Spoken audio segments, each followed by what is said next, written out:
right as that happened, the trail narrowed, and I ended up hitting a tree and just ripped it right off of the roof. It ripped the rails, the OEM roof rails out. I smacked the right rear door against the tree. I would have rolled down the mountain.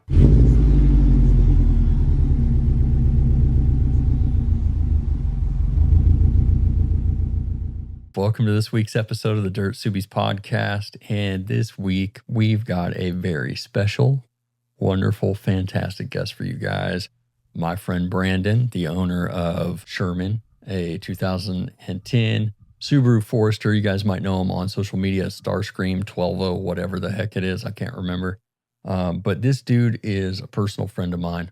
Really enjoyed this conversation. There's a lot of good information in here because Brandon is actually a certified technician and has a good understanding of how our cars work. As usual, I would like to ask that if you guys aren't already following the Subi and You podcast, head over to whatever listening platform you use and subscribe to the Subi and You podcast. Raph is over there killing it, and he's got a lot of good episodes already, and you guys can binge that stuff. Now, I know you guys have heard me rant and raving about Melee Design Firm batteries, battery mounts, and all the other accessories that they sell, and I'm super proud to have them as a supporter.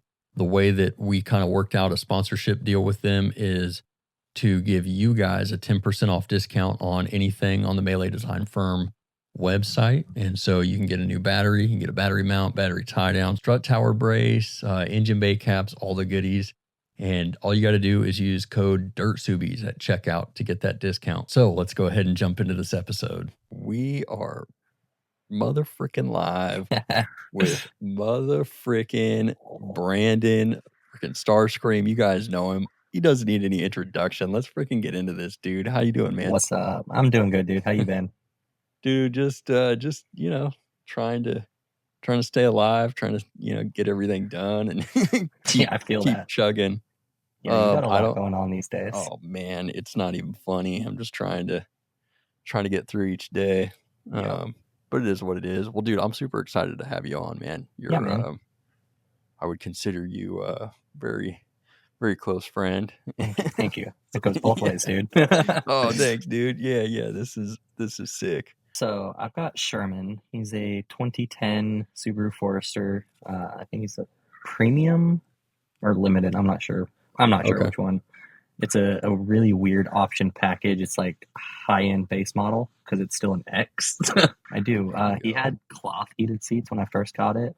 And then somewhere along the way, one of the dealerships I worked at, another Forester got traded in with some leather heated seats. Oops. So those vanished. Oh, what happened? Now Sherman's got some nice leather heated seats. I love it. That was done with permission, obviously. Of course. It was a wholesale car. I love those wholesale pieces, bro. It was also in Northeast Portland, so who knows? Even better.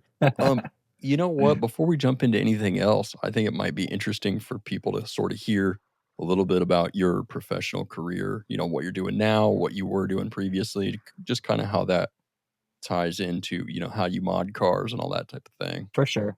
So first and foremost, I am a mechanic by trade. I've got about 5 years with Toyota and 5 years with Kia. Dang.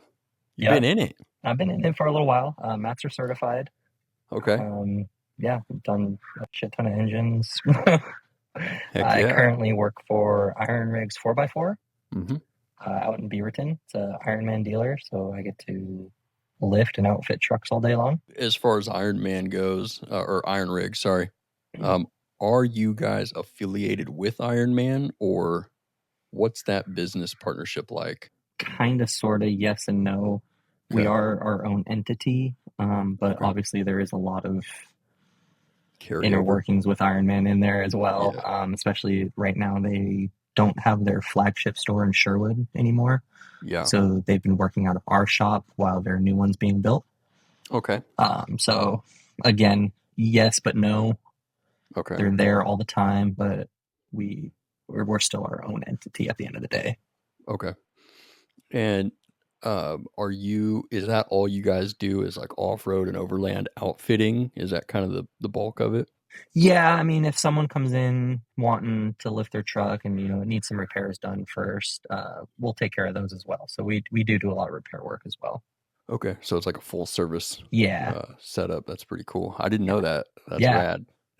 Neither did I when I first started. Yeah. Now, So, I know you worked at Kia, immediately before this. What was kind of your experience, doing the whole dealership thing? I hear oh, it horror sucks, stories, I hear dude. It good sucks. stories, but mostly horror stories. Can you explain to people kind of how the whole service drive thing works? I think they think that you guys as techs make just boatloads of money when in We reality the don't. way warranty work is very Yeah, odd. yeah. So a lot of people's worries and nightmares and genuinely like their bad experiences from dealerships usually come from the service writers, not the technicians. It's often the service writer trying to upsell you all of these unnecessary flushes Because they make commission. right there on the service drive before a technician's even looked at your car. Hmm. Which I don't agree with at all because there's been several occasions where somebody has done that and they've said yes to a $2,500 flush pack on something, and then I get their car in the air and it needs $5,000 worth of repair work. Oh, dude, that's Yeah, frustrating. so now it just puts everybody in a really, really awkward position. So Yeah. that sort of thing I really, really hate. But on the warranty side of it, as a consumer, you love your warranty. You get your car repaired for free, yada, yada, yada. As a technician, you're only making about 40% of what that job would typically pay. The Yeah. manufacturer only pays the dealership X amount to fix such and such problem. Okay. So there's a lot of repairs that take way longer than we get paid for. There's a lot of just ridiculous software updates and stuff like that, I'll use Kia, for instance. They pay 3/10 per software update. Oh my Yeah, gosh. 3/10 of an hour. It's kind of like Medicare in my line of work. Medicare Yeah, pays this small fraction of what in the private market, a yeah, doctor would charge for a exactly. service. Same concept. Oh, Same dude. concept right there. Okay. So at the end of the day, the technician's getting screwed over, Yeah. really, Yeah. because an engineer somewhere screwed up and couldn't make a good part. Oh man, well, it's frustrating too because I feel like I have heard tons of different stories. I've been messing around with cars for years, Oh, for and sure. you know and I know it's always the people with bad experience making the most noise. But I've seen so many forum posts, so many social media posts, people being like, "Man, they went in to do my whatever recall my." Whether it's on like one of those Cummins engines that has, I can't even remember all the different recalls. And they're like, oh man, they just did the biggest hack job. Yeah, And they don't realize like, yo, the guy that was doing it was making like minimum wage to fix your car, yeah. No, it sucks sometimes, and there's some where you got to pull the headliner out to replace a roof harness, something like Hmm. that. Reseal a sunroof, or there's a Kia Cadenza that had a recall on the windshield because it leaked. Oh, dude. So you had to reseal the windshield, take the whole dash out and everything, just to Bro. water test the car. Yeah. Oh. And so for a warranty repair, also, like, you don't get paid for the diagnosis either. Okay. Okay. So, like, whatever time you have put into it to figure it out, you don't get paid. You just get paid to fix it. And Dude, again, it's usually about 40%. that is So yeah, frustrating. most technicians get paid what's called flat rate. So it's per job essentially. Okay. You get paid X amount of dollars to complete this job, whether it takes you 15 minutes to do it or 2 hours to do it. That's Okay. what you get paid. So if you're good, it can be really, really good. But Yeah. if you're at a really slow shop with not much work coming in the door, or you work for a manufacturer like Kia where everything's covered under warranty, probably not going to be making a whole lot. Do you have any tips for people? Because my conviction is that the best way to maintain your car is to find an independent shop that specializes in whatever you drive. But for people that are under warranty, and that sort of thing, And that's just my opinion. You might have something different to No, add to honestly, that. if you are still under warranty, I do think you should take your car to a dealership,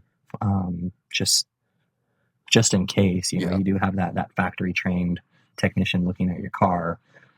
Yeah. Not that it's really any different than you know, someone with like self-taught experience or anything like that. You Yeah. know, it's at the end of the day, it's more so what you can do with it versus what you know. Yeah. But yeah, if you're still under warranty, you should go to a dealership. Just be cautious if your service advisor is trying to upsell you something Hmm. before your car's even been looked at by a technician. Either walk away, go somewhere else, or just ask for a different service advisor. That person's trying to take advantage of you. It's not the Yeah. technician in the back. Yeah. Yeah. And it's unfortunate that happens, man, because you know, anything related to, shops or mechanic work, it has such a bad reputation It over really the years. does. And in a lot of cases, there's not a problem, there's not a problem with the service writer or the shop that's trying to fix your car. They're just trying to fix your car. They don't want bad reviews. Yep. But there are still situations where you do have a commission employee that's like, well, I'd like to get a new Exactly. mountain bike this month. Exactly. There's a lot of that, and it Yeah. shows. So Yeah. And I do agree with you. Just for the record, I do agree that if you're under warranty, I would personally, and I did when I owned a brand new Subaru, I did take it to the dealership for everything. But yeah, yeah, that's a good tip, man. So anything that sounds like, maybe a flush or, some weird coolant treatment or something like that, yeah, you maybe, probably don't need yeah, it. At that point, maybe ask a friend that you might have that's, you know, good with cars. See what they think. yeah, Get a second opinion. Don't ever be afraid to get a second opinion on something. perfect. I love it. I tell people all the time, especially when it comes to like with our cars, lifting them, it Yeah, really comes down to the service manager. it does. The It I does. mean, because I've heard stories where people are, they'll pull up into the car, the dealership service drive where they purchased the car, and they're like, "Hey, having this weird issue. Oh, you have aftermarket wheels. We can't even touch this." Yep. Wait, what? And Where? that's all just bullshit. Yeah, yeah. Whereas other dealerships, it's like they're like, "Oh, dude, this is sick that you lifted the car and that you're running, 31-inch tires and all this different stuff." And they're Yeah, stoked on it. A wide level of like ambiguity in terms there of is. what you can and can't get away with based on which service drive you are working with. Honestly, if you don't like how you're being treated at one dealership, go down the street to the next. Yeah. Yeah. You know, And there's 5 or 6 Subaru dealerships within 20 miles of where I live. exactly. So, Exactly. And some of them are great. And I know personally some of them are really bad. exactly. And then we have really, really great independent Subaru shops in the area Hmm. as well. So, Yeah. like, you know, Accolade Auto's right across the street from my house. Yep. Dude, that is, man, I wish so badly I still lived over there because there's some Dude, stuff where I'd same. rather just drop the car off and let a professional mess with it instead of me swearing in the garage and busting my knuckles. Something I always like jokingly say is it's always cheaper to hire a professional than it is an amateur. Exactly. And I'm 'Cause the amateur. the professional is going to charge you double to fix the amateur's fuck up. Exactly. Every time, bro. Yeah. Every time. I wouldn't imagine this is anything pertaining directly to your job, especially at Kia. You may have run into it at Toyota, but how do car warranties work and how do car modifications work? Is it the Magnuson Act or something like that that allows people to use different things? That sounds familiar. I don't know the exact specifics of it. But basically, what it comes down to is they have to be able to prove that your aftermarket part caused the failure. Yeah. If they can't do that, then legally they cannot deny your claim. Love it. So, you know, if you have coilovers on your WRX and your turbo starts leaking oil, those things aren't related at all. There's no possible way Yeah. they could deny that. So Yeah. yeah, that's a really loose, crappy example, but But basically that's what it comes down to. yeah, and that's a perfect example Yeah. because it does show like, and you are going to run into situations when you're doing off-road mods where they are going to have a much easier time being like, well, of course your transmission decided to take a piss because you're running 30-inch tires on this thing and it came with Correct. You 27 and got, a half. Like, what do you 70 pounds of wheel and tire rotating. exactly? Yeah. And then can you, I know this is becoming a little more common knowledge for people, but can you explain how car warranties work, and that if you get denied a warranty claim, it doesn't, your car warranty is not this like one thing, and if you do one little thing, it voids the whole thing? Typically no, but it's broken up into a few different sections. There's your powertrain warranty, and then there's your basic warranty. Mm-hmm. Most cars, your basic warranty is good for 3 years or 36,000 miles. And that's your bumper to bumper, basically whatever goes wrong with it, we'll take care of it. And then up to 60 to 100 or even now 120,000 miles, I've seen powertrain warranty. That's going to cover your engine, transmission, drivetrain, that sort of thing. Lubricated Yep. parts, I think is how I've heard it. But it's not one of those things. I think I've seen a lot of people say, oh, I'm afraid to void my warranty by doing this. Where it's, they don't void warranties, they deny claims. Correct. Yeah, they'll deny the claim. If you really, really, really piss off the service manager, they can put some notes in there or call ahead to other dealers in the area. I've seen it happen, which is very illegal, but I've seen it happen. But typically it's a non-issue. You can just go to the next one down the street or even the next town over, and you'll have a completely different experience. But theoretically. Theoretically, yeah. But no, if you put an exhaust in your car and go in for an oil change and they see it, it's not like, oh, your warranty's void now, or now we won't touch anything. Yeah. That doesn't ever happen. Yeah, I'm glad that's becoming more understood. And I know we're getting way into the weeds here, but I think for a lot of people this might be helpful because a lot of us have newer cars that are still under warranty. Maybe you're a little scared to modify it, and on that subject, if you do go and change out your suspension and whatnot, that will void the warranty on that specific part. Like if you replace a shock, say you put a set of Bilstein B6s in there, obviously your OEM suspension components aren't going to be warranted at that point anymore, because if something were to happen, that shock's going to be blamed. Yeah, and it makes sense. Yeah, it makes sense, and I do think that people need to realize, when you're modifying your car, you are kind of taking on some risk. It is what it is. Part of the game. If you don't want to pay anything ever for vehicle maintenance within warranty, don't mod your car. Yeah, basically, it's not for the faint of heart. If warranty is your concern, maybe don't modify your car. Yeah. Or get an older car that you maybe don't care so much about. Speaking my language here, pal. Yeah. Well, speaking of modding cars, let's go ahead and jump in. I know the list is probably too long. We're both going to miss things here, but can you give us a rundown of what all you've done to this gosh dang thing? I know you already, when you purchased it, it was already modified a little bit. You've made a lot of, I would say, improvements to what was done to it. But man, hit us, dude. Let's freaking hear it. I think I have done enough to this car at this point where I actually finally feel like it's yours. I built it. Yeah. There's not really a single nut or bolt that I haven't touched, had my hands on, taken out myself at this point. So I think I can say I've done it all at this point. So first and foremost, 4-inch Anderson Design and Fab lift kit. Let's go. Shout out ADF Pat. Everybody wants it. Everybody asks me about it.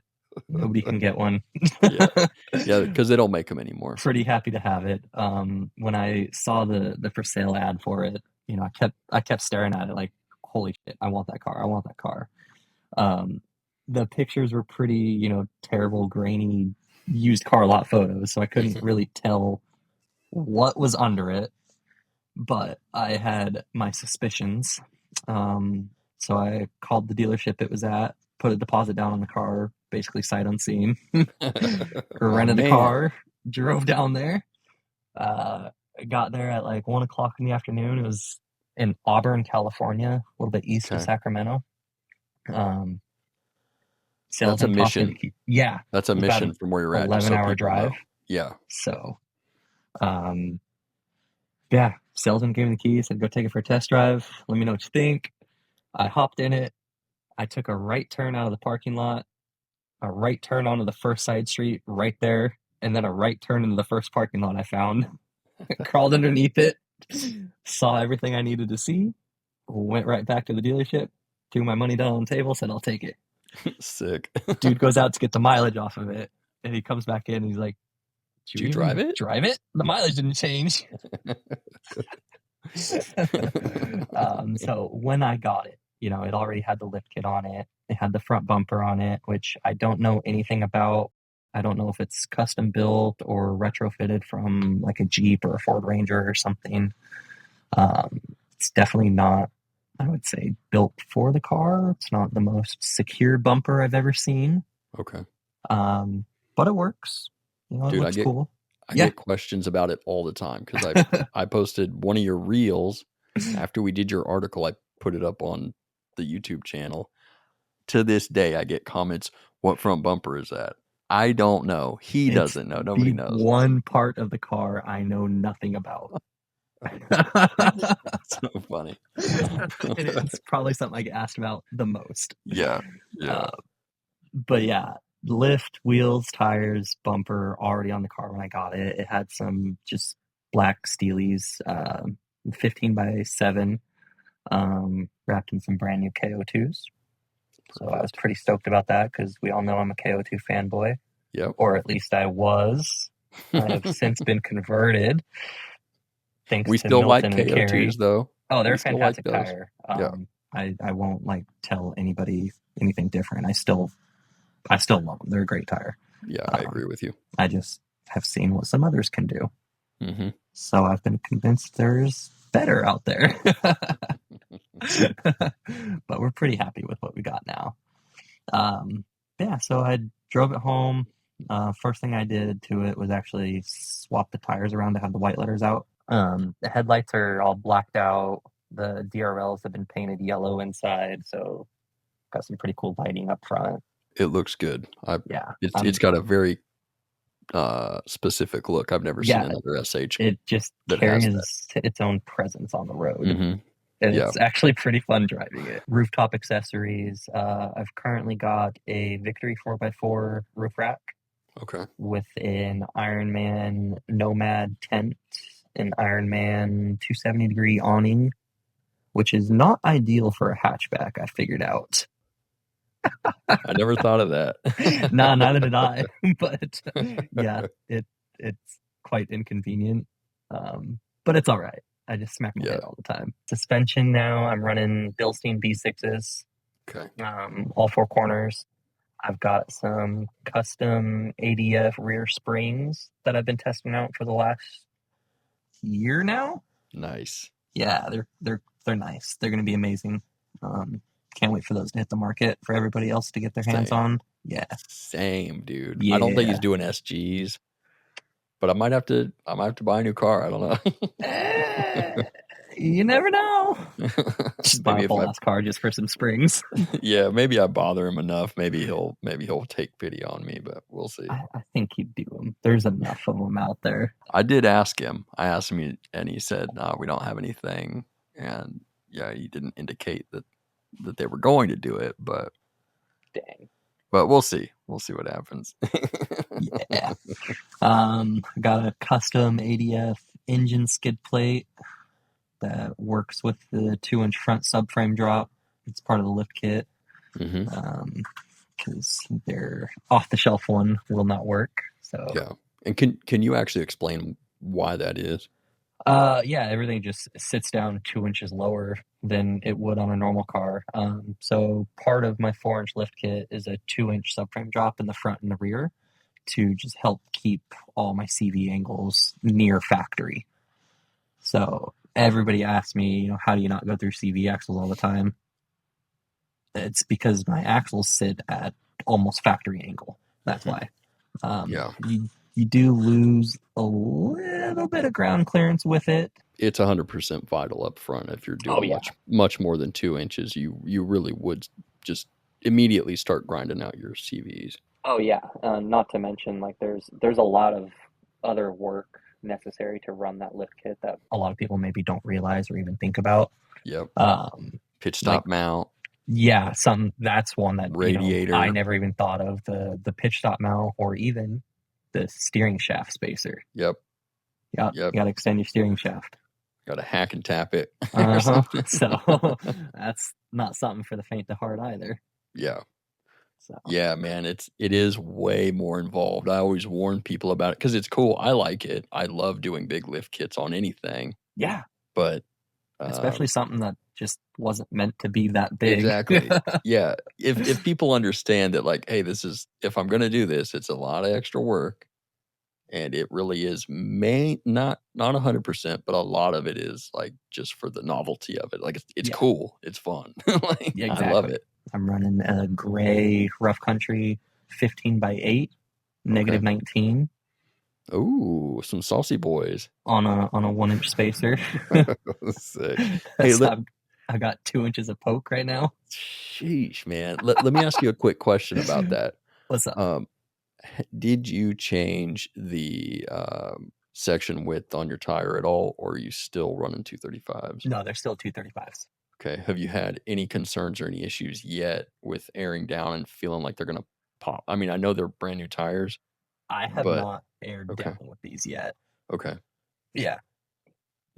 Is that something that you're going to be a little more cautious about now that you're running something that's a 1/2 inch wider on both sides? Or are you just going to send them? No, I'm just going to send them. Love it. I know who mounted the tire. Oh, perfect. I know the guy. Who's got 2 thumbs and mounts his tire? This guy. Right on. Yeah. And I think those wheels look good, man. People can hate on rough country all day, but yeah, I mean, it's just a basic looking steely, but the only difference with these ones is they were a gunmetal gray, which I thought was cool and different. So, and I got them for $40 a piece. Through work? Yeah. Dude, that is borderline theft. Yeah, it's sickening, right? Hey, did you weigh the wheels or tires or both before installation? No, I did not. Okay. I know that the wheel is 36 pounds. Okay. Shipping weight. And I know the Milestar tire is 34 pounds. Okay. Oh, that's not bad for a beefy all-terrain, 34 pounds. Yeah, because they're 2 pounds less than the KO2. Okay. But that is impressive. A KO2 is an LT tire. Yeah, exactly. So yeah. Can we take a quick detour here real fast? Yeah. I'd still want to talk about your mods, but this is before I forget. Could you explain to people? Yes, the KO2 is a heavy tire. It sure is. Can you explain why it's a heavy tire and how it compares to other tires that are actually apples to apples? Because KO2s are only offered in an LT size tire. They typically have a lot more plies in them as well, both in the tread and the sidewalls compared to everything else. So then people complain about the weight of a KO2, but they're comparing it to like a P-metric Falcon. Yeah, exactly. That's the most common one. And okay, so there's a 5 or 6 pound difference there.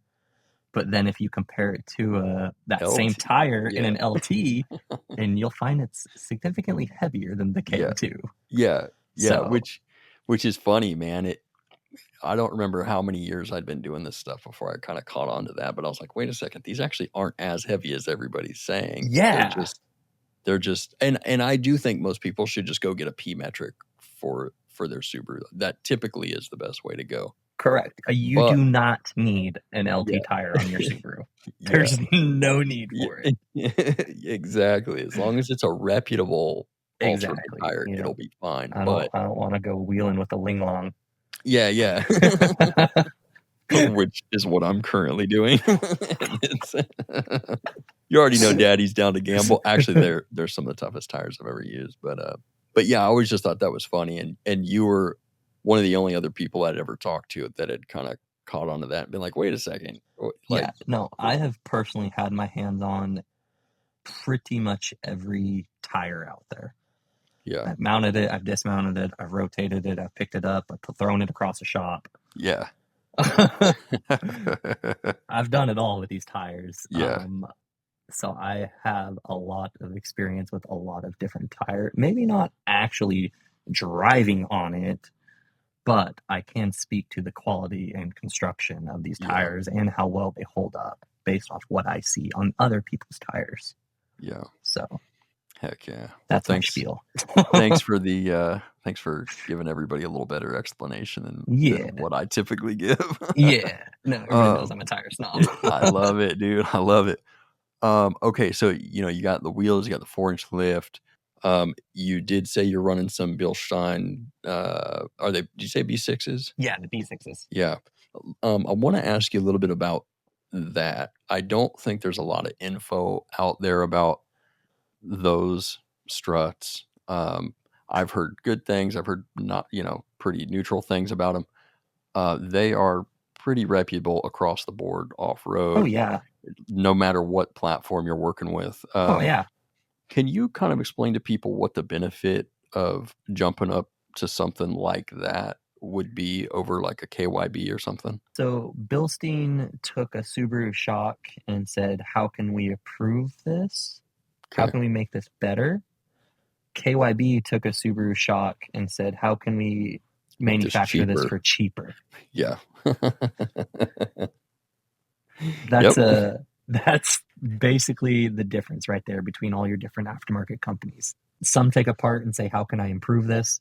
Some take apart and say, how can I make this for cheaper? Always go for the improved product, not just the cheaper product. Yeah. And if it does come down to a budgeting thing, just wait a little bit, get the better product. You'll be much happier in the long end. It'll last you longer. It'll ride better. What are some of the main, if any, aside from like longevity, are there any immediate differences that you have noticed on or off road with that shock and strut setup? The ride quality is so much better. It's not nearly as jarring as the factory shocks are. It'll actually absorb the bumps quite a bit better. Washboard still sucks. What are you going to do? Getting around that. Yeah. There's nothing. Yeah. Washboard is what it is. I've had them in snow. I've had them in sand, dirt, mud, rocks, gravel roads, highway, city streets.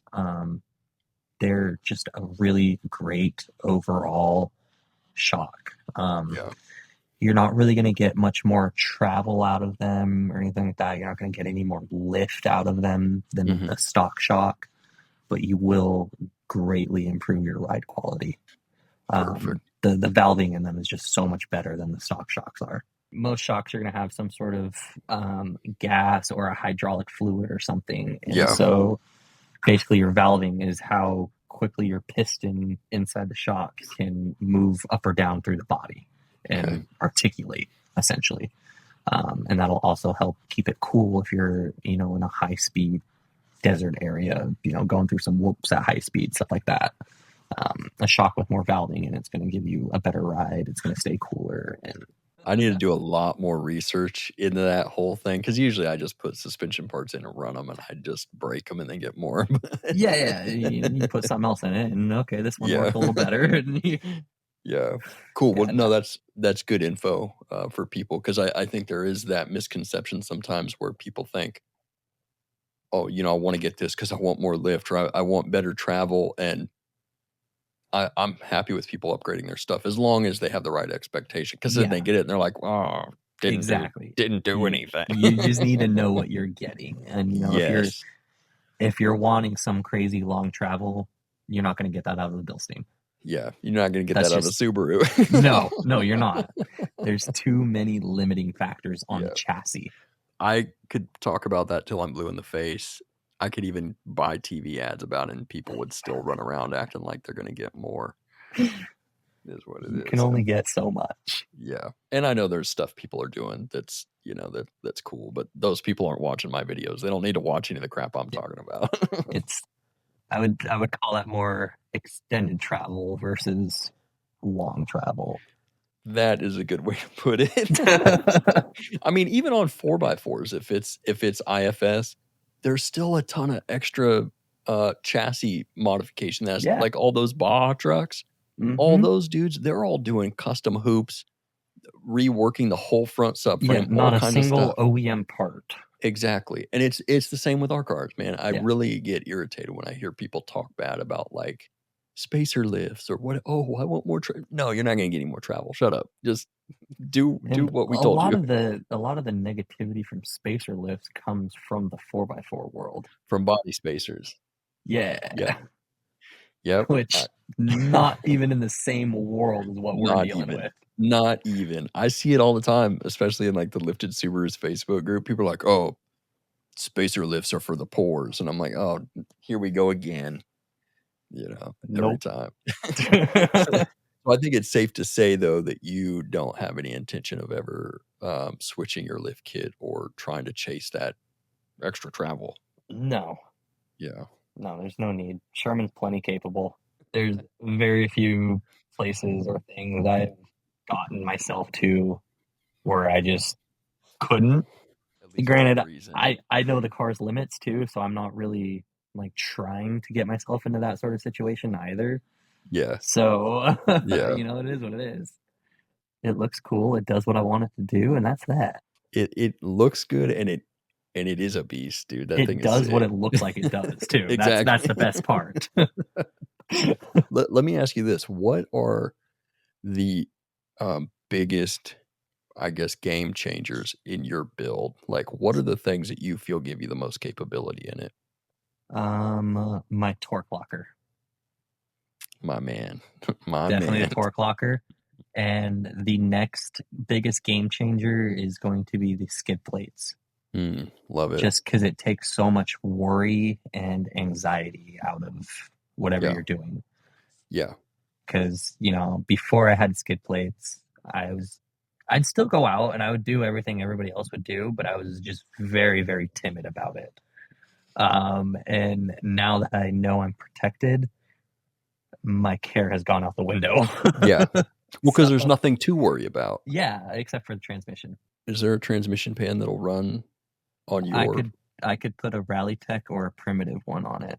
Okay. But I don't want to. Because... I get it. Yeah. And for the record, those are both great companies. They are fantastic. I run some of their stuff, but we are personal homies with ADF Pat, and we have been running his stuff. My car is 90% ADF, so... Yeah, so if you're watching this, and you're, Pat, we're not. Just make a 4AT skid plate. Yes, please. Yeah, and for the record, I mean, I am running a primitive 4AT skid, and it's love great. It is what I typically would. That's actually what I recommended to people before Pat did, and I still think people should buy primitive stuff. I love primitive stuff. It's just a brand thing for us because we love ADF. I actually almost had a primitive skid plate for Sherman made. Really? Yeah. So because they're in Tigard, which is not far from me at all. Yeah. So I went down there one day shortly after I got Sherman, and just asked Blake if he would be interested in making me a custom skid plate, and he said, no, not really, but bring the car down so I can take a look at it and see what's all involved. Yeah. And so I did, and he was looking at it, and he offered to do it for me because he also wanted to use my front end to make a new core support. Gotcha. Support, I guess. Okay. With the bumper and everything, it's super exposed and it's easy for him to design right off of there. Okay. But that was also right in the middle of his rally season when this happened. Okay. So scheduling just never happened. And then I finally got linked up with Patrick, and now I have an ADF skid plate. Yeah. So yeah. But shout out Primitive, shout out Rally Tech. Great. We're not bad mouthing anybody. We love them both. But in this situation, since it's an ADF lifted vehicle, we got to stick I would with just it. prefer to have, an ADF transmission skid plate. Yeah, so 100%. maybe one day. Yeah. Now, what about where do tires kind of fall in that lineup of capability? I'd say right there after the skid plates. That's the only part of your car touching the ground. Hopefully. So yeah, hopefully that's the goal there. Usually. And so in order to make sure that stays the case, invest in a quality tire. And that's true across all motorsports. I feel like it's very even in the OEM Yep. world, people that are driving just commuter cars. People are always like, what's the cheapest tire I can get? It's Dude, I see it all the time at work and even just driving around through town. I pay attention to that sort of thing. I'll see this $65,000 Camaro SS pull up next to me, and I look over and it's literally sitting on some linglongs. Yeah, some like Sunnies or some random thing. Some mucho that's machos. defunct. Like, come on, dude. You got a $65,000 car and you're sitting on $500 in tire. Literally, that's the only thing touching the pavement. Exactly. Yeah, your tires are responsible for a huge amount mechanic, dude. Oh, bro, seriously, man. Now, you alluded to this, but can you talk about the tires that you are currently running? Yeah. So I just recently switched over to the Patagonia AT Pro 2s or AT Pros. No, it's just AT Pros. Okay. Oh, I was tripping there for a second. I was like, you already did a new one, bro. No, I'm so far behind. Sorry, I was thinking of the MTO2s. No, it's the AT Pros. Yeah. Okay. Yeah, I just got those, oh gosh, a month ago maybe now. It was right after Overland Expo. Okay. So got the homie hookup on those from Carrie and Milton and Derek. Happened to be right place, right time. Yeah. So but yeah, Carrie and Milton have been trying to convert me for a while now since we first connected. But what finally sealed the deal for me on those tires was this last winter we did a snow wheeling trip up to Oahu Lake. Yeah. Michelle told me all about that trip. Yeah, so it was in that whole bomb cyclone snowstorm thing that we had. And we had like 7 or 8 Subarus with us and a Tacoma. And we're going up, through the mountains and whatnot, and we're just plowing. And then finally we get stopped by these 3 guys coming down. They were drunk, right? Yeah, drunk as hell.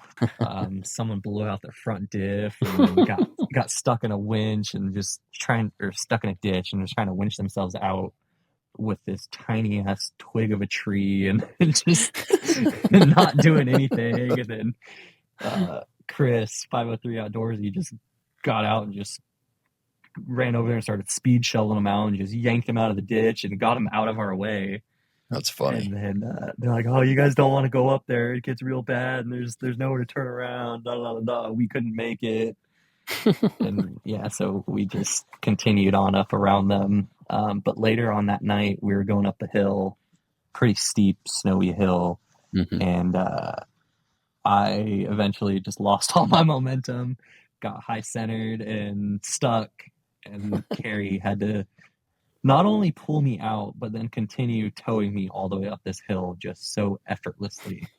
Holy fudge. Yeah, not even aired down. Once that happened, I was like, okay, I'm getting some mile stars. Now, just to be fair, though, at that point, your tires had substantially less tread than theirs did. So we're comparing a brand new tire to something at 50% tread. So, oh, wow. Very, very different. Yeah. But still impressive, dude. Very impressive. It's hard to pull in the snow no matter what you're on. Yeah, especially uphill. That tire, in my opinion, I think it's one of the best bang for the buck tires right now that is as aggressive as it is. I think the sidewall thing is sick. It's a great looking tire. It performs flawlessly. Dude. So, yeah, it's just, and the price point is perfect. Are those US made? Do you know? Yeah. How are you going to beat a US made tire? Actually, don't quote me on that, but I'm pretty sure they are. I was just talking to, I think Chuck Converse was at the expo booth with Milestar when he was still working for them last year. And I know a bunch of their stuff is US produced currently. I'm pretty sure it is, but I don't want Don't someone. quote us, but Yeah. well, There's always either the one way, person.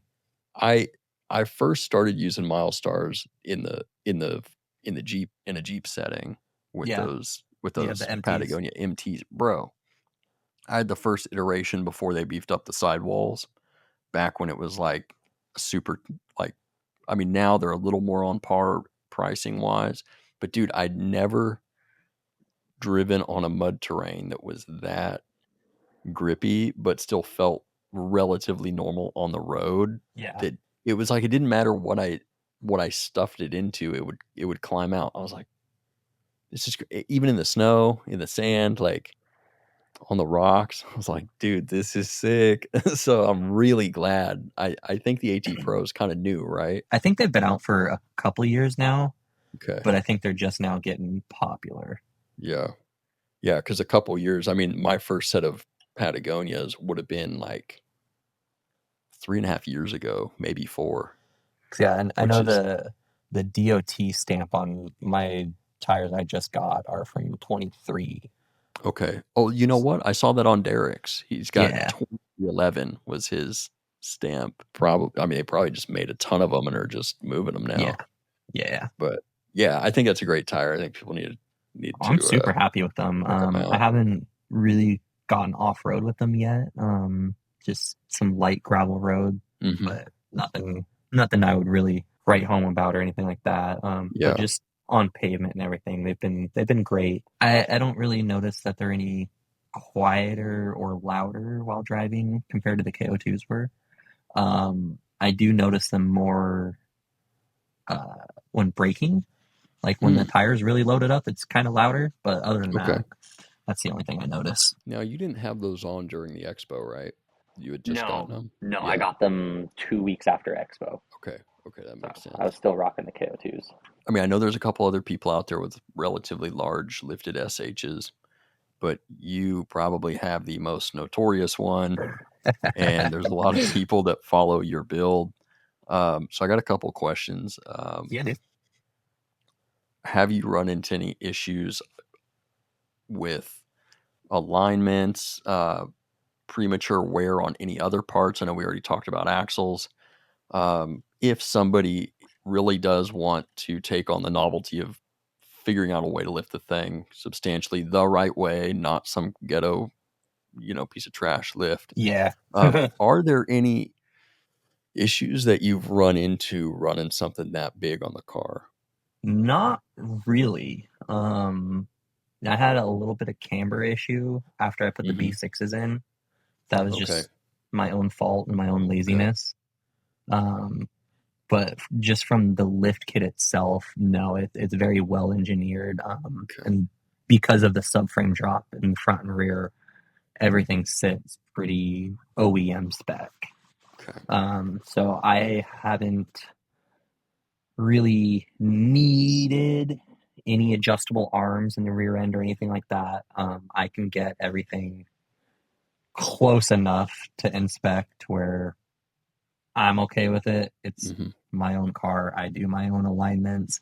I understand tire wear and I understand what each of those numbers means. Yeah.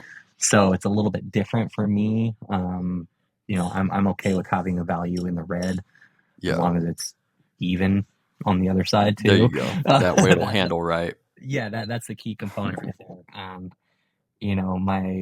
My front right camber is sitting perfect at 0 degrees, dead Okay. on zero. I've got a half a degree on the front left, and my Who rears cares? are both sitting at 0.8 degrees. Perfect. Toes perfect front and rear. Yeah. Um, Casters even on both sides, so I don't have any funky wear or anything like that. Okay. Let me ask you about, um, in most cases, I would ask this question differently, but since I already know what is underneath your car, can you explain what the typical issues could be if you were running a stock drive shaft under something that's lifted this substantially and how you would remedy that? And then explain to people what you're running underneath that bad boy. So yeah, if you put a pretty big lift on your car and you don't do anything with your drive shaft, you are going to wear out and damage your center carrier bearing in your drive shaft. So a Subaru drive shaft is two pieces, Mm-hmm. and there's a bearing basically in the middle of it holding the two pieces together. And that's kind of the bearing is mounted to the body of the vehicle, so that allows the angle change of the rear end. So most reputable lift kits will come with a drive shaft spacer to help alleviate that stress. Um, I have just gone and replaced the whole thing with a one-piece drive shaft My man.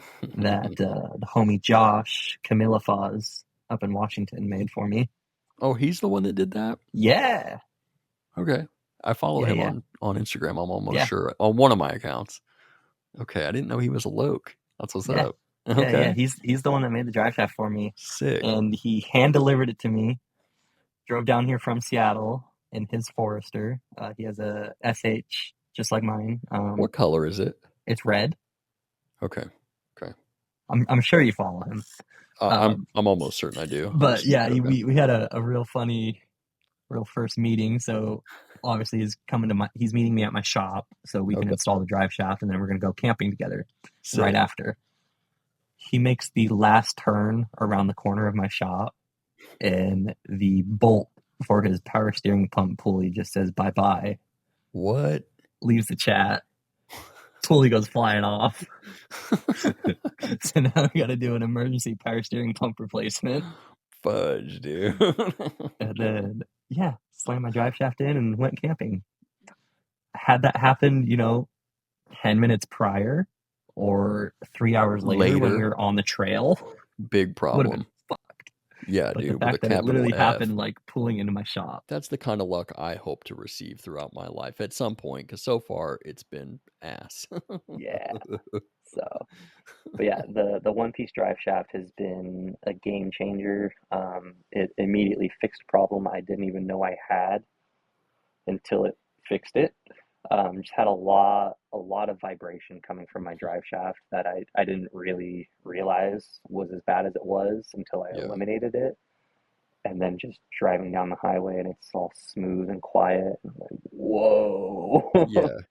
So So you've basically eliminated like those goofy small press in joints, the U yeah, joints that are in yep. our I have drive. serviceable U joints now too. Yeah, so you're probably run. I can't remember the part number, but it's like a Spicer U Yep, joint. yep, That yep. yeah, that's what we run in the Jeeps. They're solid, dude. Yeah, Love them. Way yeah, bigger yeah, and serviceable. Because yeah, yeah. as it is, you gotta take them to a machine shop, have them pressed out if you're gonna go that route, or just buy an entire new $500 drive shaft. Pisses me off. Where are you finding them for $500? Oh man, that was some. I didn't buy one at that price, but I found some. I won't say any names, but it started with Detroit Axle. Man, that's just me pulling something out of my butt from like a year ago of me looking at what Gotcha. they cost. But It's like I couldn't even find an aftermarket drive shaft for Subaru for under $800. holy fudge. Yeah, we don't even want to talk about OEM. OF, here I come. Check out these feet. You Yeah, better not bro. believe I'm pulling the vans off for this. Facts. Gosh, dude. That's crazy. Do you have any other mods on that car that are kind of like odd, like the drive shaft? Um, Odd in a good way. no, I think that's really the most odd. I would never suspect that sort of thing. Yeah, yeah. You're the Because yeah, first. it's such a weird little thing to replace. Yeah, But no, it was just one of those things he offered to make it for me. I was like, dude, that would be rad. Let's do it. that's so Um, sick. Now, so were you he, having he problems? no, that's the thing. Okay, That's what he does for a living. Was he made drive shafts. He works for a drive shaft shop. sick. And he figured out he could make them for Subarus. Because I believe he told me he was at the drag strip with his Forester, blew up his drive shaft, limped it back to his shop, built a drive shaft, and drove Took it it back to the back. track. Dude, that's so sick. And then just started making them for friends. That's tight. I'm Yeah, I'm probably gonna have to hit him up at some point just so that I can eliminate the trashy drive shafts that we got. it's such a cool piece, and like it's a shame that it's just tucked away under the car. Right? Because like he Exactly. he did this really cool splatter paint job on it for me too. I, dude, it looks so good. Yeah, Can you that's tell me one of his my favorite Instagram? parts. Oh, It's sorry. Camila Foz. Camila. Yeah, I'll send it to you. I'm not gonna even try to know how to spell it. Because all I'm seeing is an OF girl. I'm not even playing. Oh, no, it's Camellia Yeah, Foz. There we go. Camellia. Oh, what the heck? Okay, I follow him on my other account, but what's wrong with me? I literally was not following him back. I feel like such a butt when I do that because I don't look at Instagram nearly Yeah, enough, yeah, yeah. and they don't show historical notifications past like whatever it is. It's like 7 days now. Yeah, dude. Yeah, And there's days where I literally don't look at it. yeah, Dude, this thing is sick. Oh, so and it's an XT. Oh, that makes yeah, sense at the drag strip. yeah. What a beast. That's so sick. Well, there we go. Camellia Foz _988. I wonder if that's I don't know what 988 is. Is that a That's oh, never the mind. That's suicide for hotline number. yeah, there we go. I was like, is that a Porsche? But No. way more important than that. Sick. Okay. I'm probably gonna have more questions about mods as we go along here. And I'm gonna No eat up worries. your whole night. You just let me know when I you need to roll. mean, I Um might go fill this up real quick, you just but let me know when you need anything. But we need some trail stories, my man. oh God. uh, Let's get which down and ones you dirty. want? I know exactly Man, which one you want. well, I do want to hear that one. But no, dude, I know you're literally. I think you, Derek, and Michelle are the people that I'm personal friends with that I see out the most. So Yeah. I know you got stuff Oh hiding yeah. somewhere that you can share with people. Just crazy situations you've been in. Obviously, the big fiasco that happened after I left at Browns. Let's go, dude. I'll let you kind of take the reins on this. All right. So there's been quite a few times where traction control has just kind of bitten me in the ass just because I forget Mm-hmm. it's a thing. Yeah. Because I came from an SG Yeah. prior to Sherman, so And I want just to talk didn't about have that more. Don't let me yeah, forget to ask you yeah, about the yeah. SG.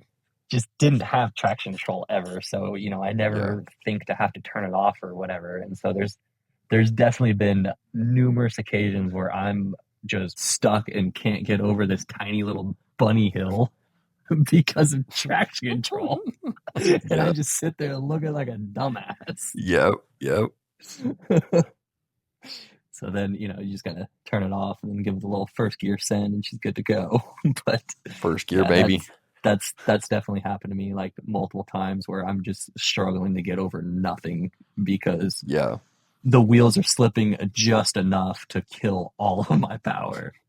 That's happened here in the Tillamook Forest and some wet mud. That's happened in Central Oregon and some dry, dusty, sandy trails. Mm-hmm. Actually, Derek was here for this one. Last year, we went on a nice little overlanding trip as my bachelor party instead of doing, the Sick. typical bar scene bullshit. Yeah, that stuff's So stupid.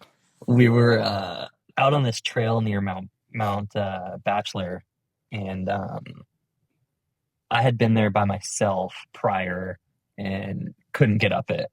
It's a Okay. pretty rocky, also steep incline, some pretty good sized rocks and whatever.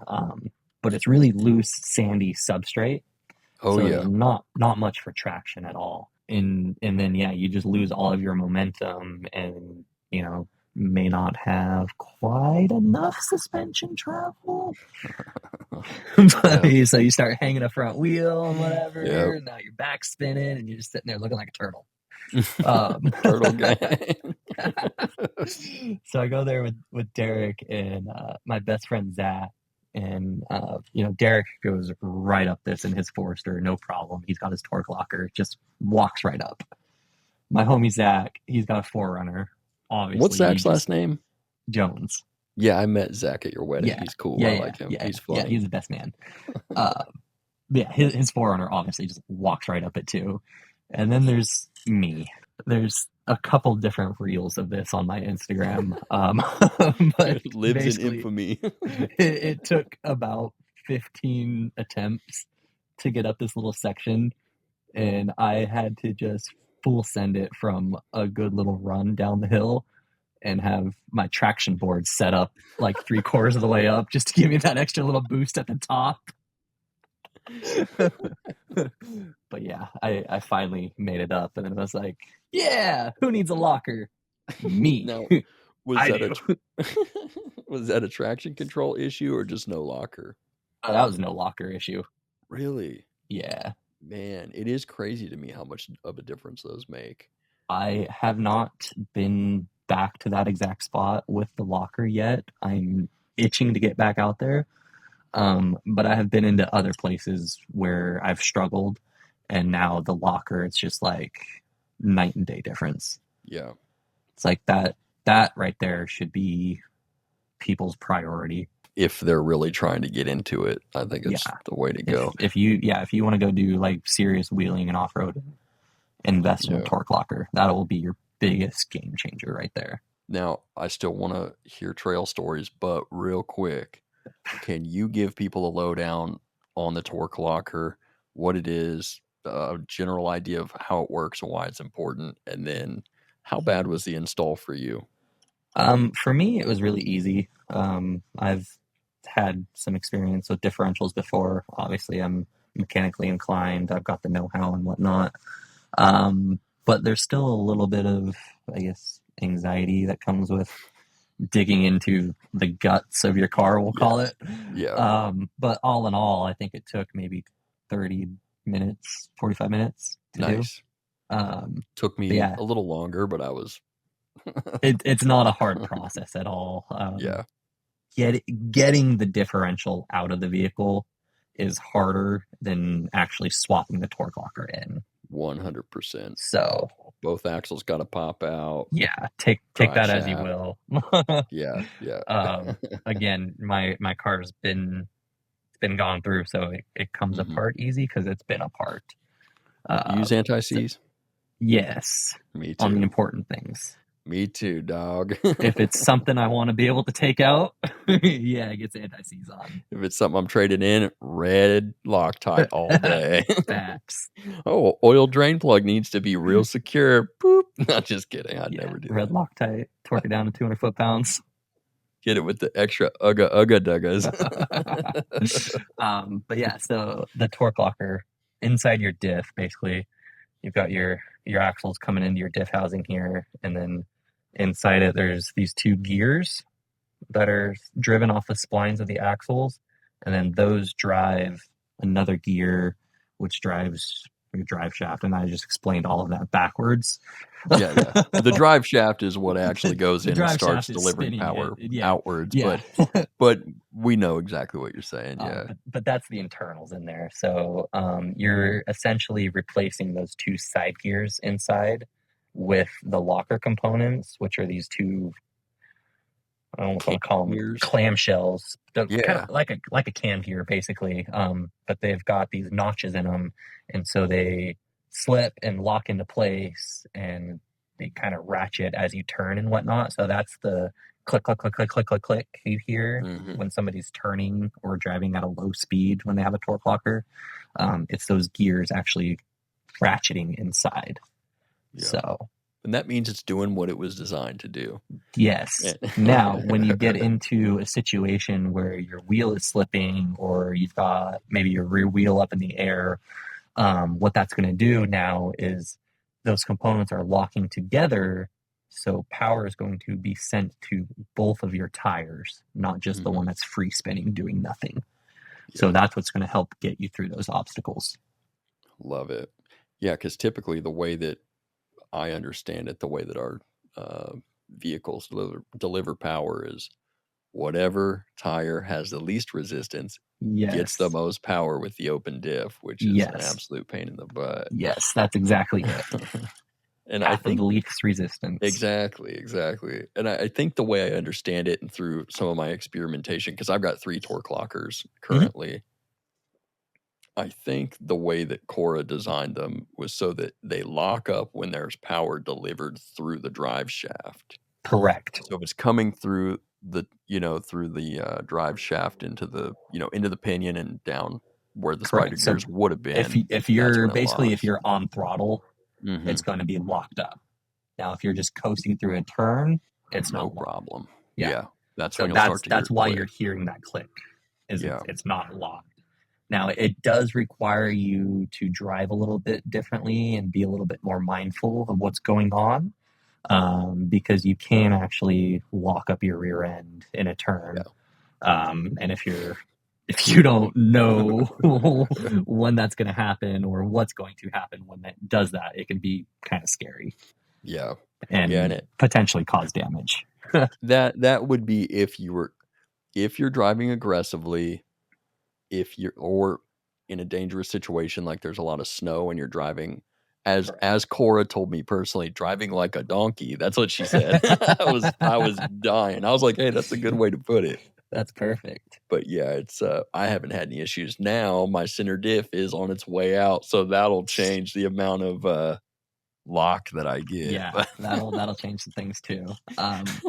I've only had mine like lock up on me unexpectedly a handful of times. And it's just been me mostly just not really paying attention to how I'm driving, and I'm on throttle in a turn on wet pavement. That's every time that's when it's done it. Yeah. So it takes a little bit of thought and mindfulness when you're driving, but all in all, well worth every penny. 100%. The gains you get out of it is just nothing else is that big of a difference. Yeah. And it's, in my opinion, the amount of lockup that you would get in most daily driving situations it's going to be a little more aggressive, but close to what an LSD, like a new LSD that hasn't been beat to piss and worn out.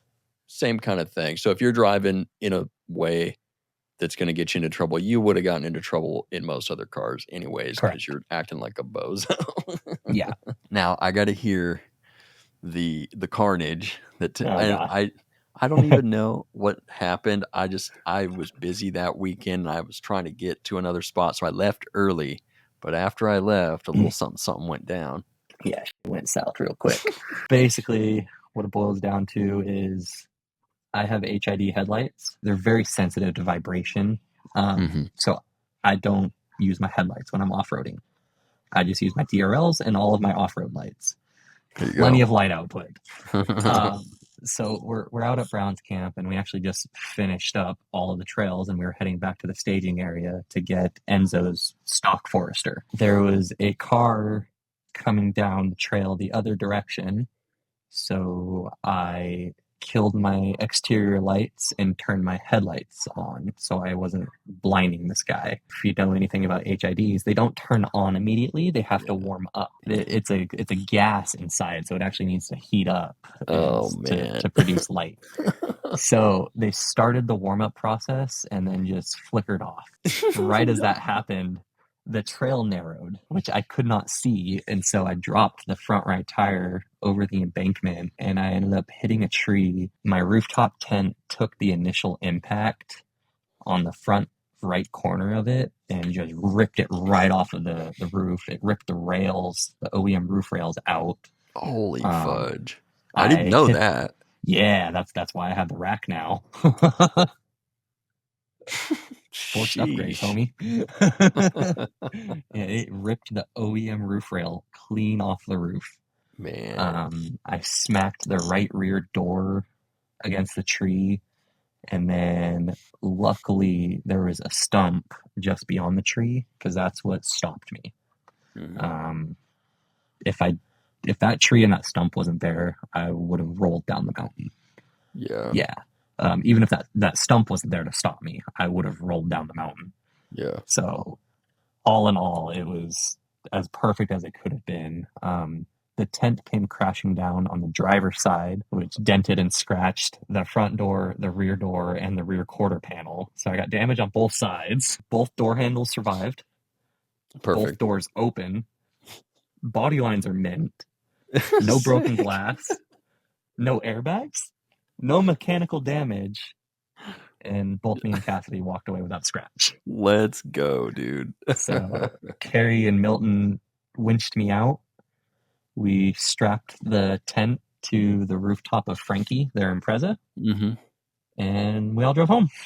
I think a lot of people forget, when you're, I mean, even just driving in general, but even out on the trails, it's like you see so much social media, you see so many things where it's like it doesn't feel real. Like it doesn't. We're playing with heavy equipment, is what we're doing, and it's crazy playing how with our just lives. exactly like real quick you can be involved in a situation that it can happen not to good. Anybody, and it can be just that quick. Yeah, and it just takes an inch. That's all I've heard that so many times. You have no idea. That's all it was, dude. An inch. An inch of trail. Tire drop down. Man, that's dang, dude.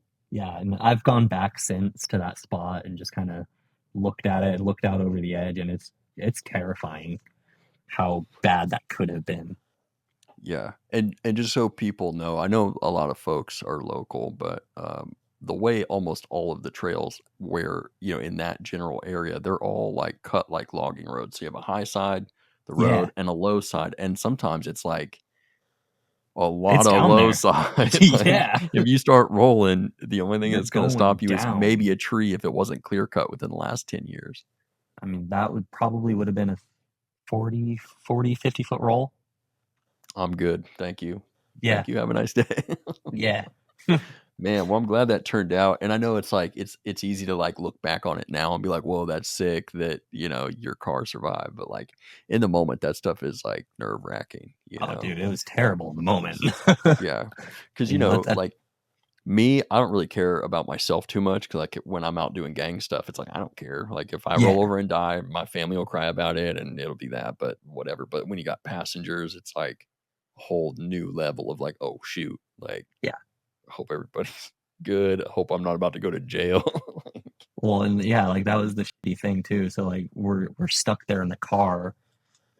We can't see anything to our right because it's pitch black, and I can tell we're just kind of chilling there on an embankment, leaning off to the side. So I don't really want to, have Cassidy open her door or anything like that. And the tent's pinned up against my side of the car, so I can't see out or open my door or anything like that. So literally just stuck in the car. Always go out with friends. Always have communication. So luckily, I had my walkie-talkie with me, and I just radioed up ahead. Hey guys, we crashed. We crashed on the road back to the trail. Yeah, literally, dude. Yeah, but it's very being up in that area. It is very different than what a lot of people throughout the country will experience in off-road situations. Browns Camp is not easy terrain or anything like that. It's wet, muddy. Yeah. It was very wet and slick that night. So it's not flat. Nope. Yeah. Nope. It gets dark. World class. It's hard to see. Yeah. It gets very dark out in that coastline. We've got area. 2 Jeep Badge of Honor trails out there in Browns Camp. So I think that's 1 of 3 in the Pacific Northwest. Okay. Or 2 of 3 in the Pacific Northwest. I think they just opened one up at in Washington somewhere. Oh. Carrie was telling me about it. Okay. Man, I don't know that I've ever done it. I don't pay attention to anything. I just do stuff and see what happens. Yeah. I should try to go mess around and see what that stuff's all about. It's pretty cool. I've been told Land Rover has a test route out near Browns Camp that they use too. I've heard about that actually, now that you mention it. I can't find anything about it, but I've heard this from a handful of older people in the scene. Old Land Rovers are sick. I'll mess with old Land Rovers all day. All day long. All day. New stuff, yeah, I'm good. Not so much. Get your Ford out of here. Yeah, exactly. Is that who owns them now? I don't know about now. I know they did once upon a time. Okay, so what's some of the sickest experiences you've had? Like maybe like some of the coolest trips you've been on, coolest trails you've done, or situations where you're like, dang, I can't believe this car just did that. We did Cedar Tree in Brown's Camp Hmm. with a group, and that's one of the Jeep Badge of Honor trails. Okay. Was that Um, is that the trip where Richie ripped off his yeah, exhaust? Yeah, he told me all yeah, about that in that episode. yeah. It was that trail. So I actually have now the actual Badge of Honor on the back of Sherman. Sick. You know, I think I saw it on there at the expo. Was that you that you've got it on it already, right? No, I put mine on after Expo. Who was it that had that on their Carrie car? has a bunch on there. Oh, maybe that's what I'm thinking of. I have a bad Yeah, memory and I'm always looking at Subarus, so yeah. There could have been other people there too, but I know okay. Carrie has like 6 now. That's pretty boss. Dude, Yeah, Carrie and Milton, they're G's, dude. they Like get down. they don't play. They're rad. Yeah. They're so much fun to hang out with. Yeah. I used to think I was hardcore with Subaru off-roading, but then I started driving Jeeps and I was Yeah, like, maybe I'll just take this camping instead of beating it to oblivion. and they're just on another level now. Yeah, they're about it. Bennett Pass was pretty rad. I know we That did was that one tight. together. Yeah, Bennett Pass is cool. That's up in the Mount Hood National Forest. Yeah, There's some tough sections there. There's nothing that's like too steep and rocky, but it's a good long, unpaved trail, like a literal pass, to get yeah, from one area to the next. yeah. That was That fun. was that was one of my favorite trails rides we've done. Um, I'm a big fan of everything out in Central Oregon. That Yep. I would say that's my favorite terrain to go play in. Perfect. Um, Now, what kind of terrain is that? I know you mentioned a little bit about your bachelor party, but can you give us kind of a so in overview of? Central Oregon, it's a lot of high desert, lava rock, dirt roads. Hmm. Not so much the wet forest that we have here on this side of the mountains. Yeah. It's very, very dry, higher elevation, a little bit more sandy. So when you are out on these BLM trails out in Central Oregon, they're usually you can usually drive a little bit faster on them. They're a lot Yeah, more fast and flowy and got some whoops in them and some that's true. nice banked turns and whatnot. And so there's sections where you can be, flying 60, 75 miles an hour down a red dirt road and you just got this giant red plume billowing out behind you. And it just looks so cool on the drone. Yes, sir. So yeah, that was pretty rad. But yeah, my bachelor trip we did, we basically, Zach and I started, I left right from Patrick's house because he put my diff skid on for me right before I left, and I used it within hours. Okay. But Zach and I hit the Oregon BDR right in Estacada Nice. and just took the BDR from Estacada down to Detroit Lake. Just did Okay. that whole section. I wanted to take it further and camp at Skull Hollow that night, Mm. but we didn't make it to Detroit Lake until about 12:30 in the morning. Yeah, it was a long drive. We got a late start.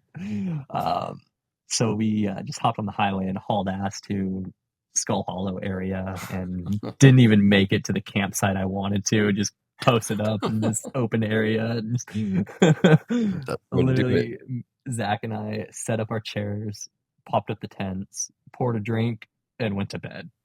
And then Derek met up with us that next morning. Okay. And then from there we headed into Bend, up near Mount Bachelor, did some exploring near Cascade Lakes, and then took the BDR all the way almost out to Christmas Valley. We went Okay. to a place called Derrick Cave. Whoa, perfect. Yeah, it was really cool. It used to be the jail for the town of Christmas. Okay. And so now it's just this abandoned cave system that you can actually go and hike into and check out. Sounds like I need to go there. It's really cool. We were super unprepared, had no idea what to actually expect. Okay. Just thought it was going to be like a hole in the wall type place, but no, it's like like a Legit. mile-long deep cave you can actually hike out into. So That- we didn't get to go uh, very far just because we didn't have flashlights or anything like that. But okay. definitely on the list of places to go back to. And then that night we camped at the base of a lava flow. We did a snow wheeling trip up to Olali Lake. I mentioned that a little bit ago. Um, that was really, really rad. That was kind of one of those like, damn, I can't believe this car did that. There we go. Yeah. Done a couple of the Jeep trails at Brown's Camp. We've been out to Ladee Flats a couple of times as well, which is another Up in Jeep Pat's playground. neighborhood. Yeah. Sway bar delete. Yes. Your Do it. your sway bar deleted up front and in the back, right? Just the front. Just the front. Yes, I still have the rear. Okay. Any downsides that you feel are noticeable enough for you to caution people against doing that? No. Yeah, I'm in the same boat. No. I'm only going to speak for the older cars with this.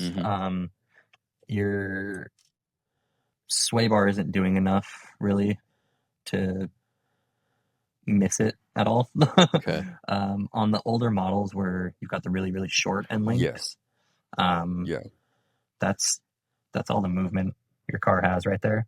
Okay. Now, on the cars that have the longer end links, you may notice quite a bit more change there just due to the geometry. But still, I know plenty of people that have done it with no real cause for concern. One of those things where, again, you just got to be mindful of how you're driving. You know, maybe don't drive like a donkey. Yes. Shout out Cora. Yeah, you'll feel a little bit more body roll. You know, that may be accentuated a little bit if you've got some more weight up top like I do. And that's part of the reason why I left the rear sway bar in place, just because I didn't want that much body roll. I feel like it's a little bit more manageable in the front versus front and rear. That's my understanding. Is that in the rear, our sway bars seem to do a lot more than in the front. Yeah, because as you turn, that's where all of your weight is transferring is into the rear. Gotcha. Okay. So, cool. Yeah, when I first did it, you know, I was actually pretty concerned about body roll and whatnot, just because I was commuting into Portland every day, going up over Sylvan Hill. Oh yeah. So it's pretty windy coming down. Yeah, dude, Sylvan is ridiculous. Yeah, and I hate sitting in traffic on the freeway, so I took Burnside every day. There you go. And so you know that road. That was my big concern, was actually being able to make it down Burnside safely still, and I did not notice a difference without the sway bar. Okay. So, and just for the record, we would never tell anybody to remove parts off their car that are made to keep them safer. Just FYI, that's for off-road use only. You might not. Publicly, I will never do that. No, but we're just sharing our experience. You don't feel comfortable with.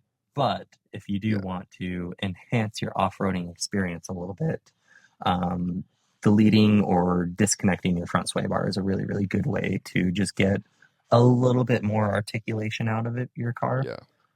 So that's a good, cheap, free mod to do.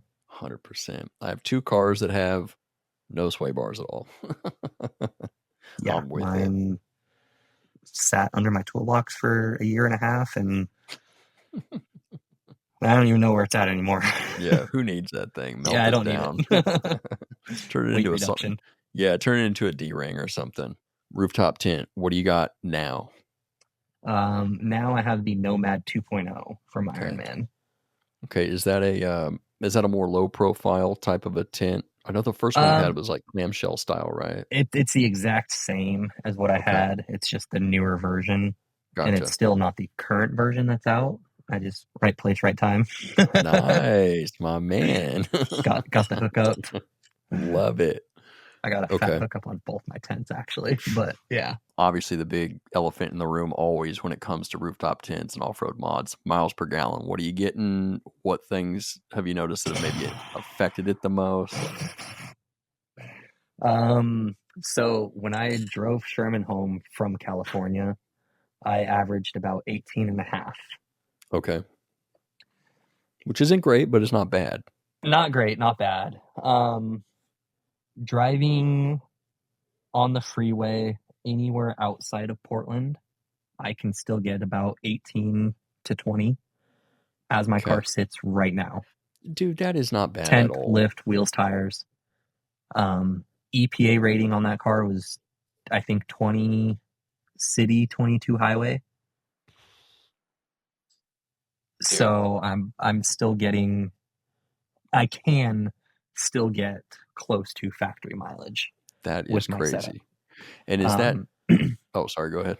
I was just gonna say that, and that's anywhere outside of the Portland metro area. Yeah. We have a lot of hills here, so that Hills and greatly traffic. affects my mileage. And yes, the traffic. We have Yeah. the worst traffic here. Yeah. You could ride a bicycle and still get 0 miles of the gallon in Portland. Facts. Now, when you're saying those MPG numbers, is that taking into account the difference in Nope. mileage due to the, okay, so it's even better than what you're saying. Yeah, Okay. hopefully.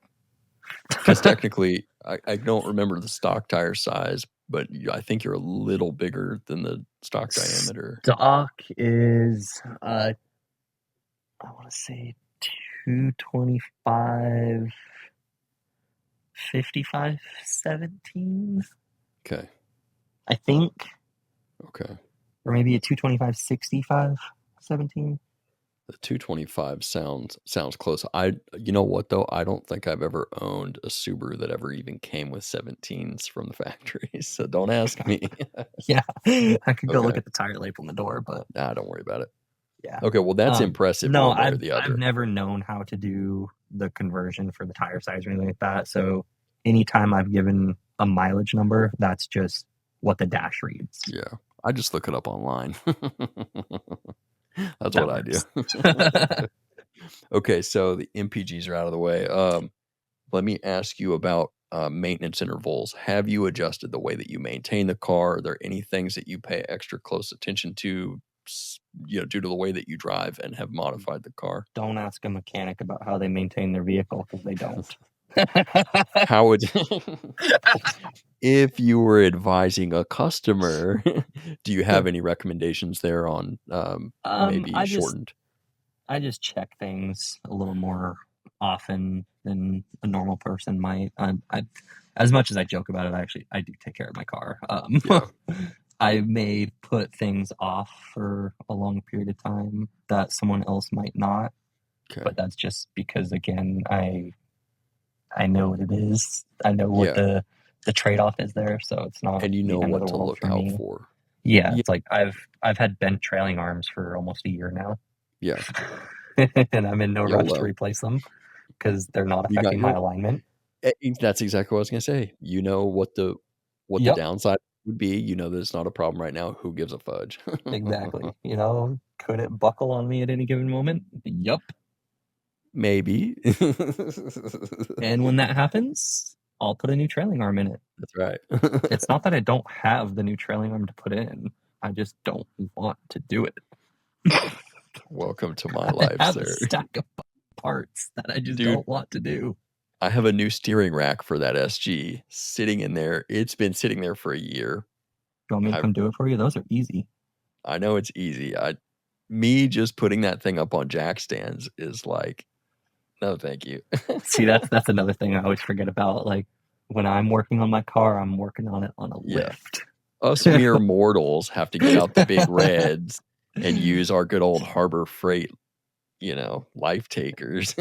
I usually try to bump my intervals up a little bit, like 20%, if I'm really beating the piss out of the car. But I change my oil every 3,000 on the dot. I'm very meticulous about that. I run AMSOIL. I change it way more frequently than I need to. But that's just peace of mind. And it's the best thing you can do for the engine. When I brought Sherman home, I went through and changed all my fluids over to AMSOIL, transmission, differentials, brake fluid. And then I've just kind of replaced all my fluids pre-summer. Okay. Ever since.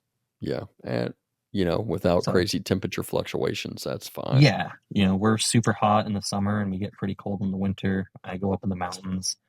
I drive in the mountains a lot, so I'm putting a lot of stress and strain on my transmission. Mm-hmm. So yeah, I did a trans flush like a month and a half ago, Okay.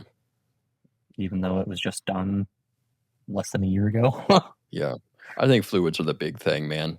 Yeah. If people just check their fluids, Yep. know what to look for. Oh, does my transmission fluid smell burnt? Okay. Yep. Other stuff like that. Can I pick your brain about the AMSOIL stuff? Yeah.